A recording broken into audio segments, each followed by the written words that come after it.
Gulf நியூஸின் தமிழினுடைய செய்திகளில் எமக்கு யாருடைய உதவியும் தேவையில்லை என்கிறார் டொனால்ட் ட்ரம்ப்.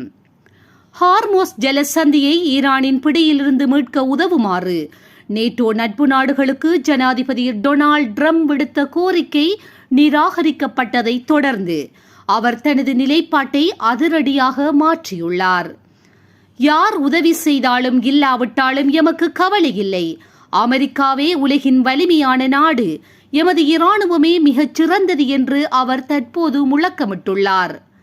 முன்னதாக ஜலசந்தியை பாதுகாப்பது அந்தந்த நாடுகளின் கடமை என்றும், உதவத் தவறினால் நேட்டோவிற்கு மிக மோசமான எதிர்காலம் அமையும் என்றும் எச்சரித்த டொனால்ட் ட்ரம்ப் தற்போது மற்ற நாடுகளின் உண்மையான முகத்தை தெரிந்து கொள்ளவே நான் உதவி கேட்டேன் என்று கூறி மழுப்பியுள்ளார்.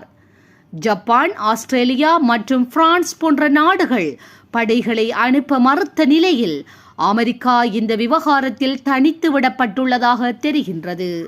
இதுபோன்ற செய்திகளை உடனுக்குடன் துல்லியமாக நீங்கள் அறிந்து கொள்ள கல்ஃப் நியூஸின் தமிழினை சப்ஸ்கிரைப் செய்வதனூடாக அறிந்து கொள்ள முடியும்.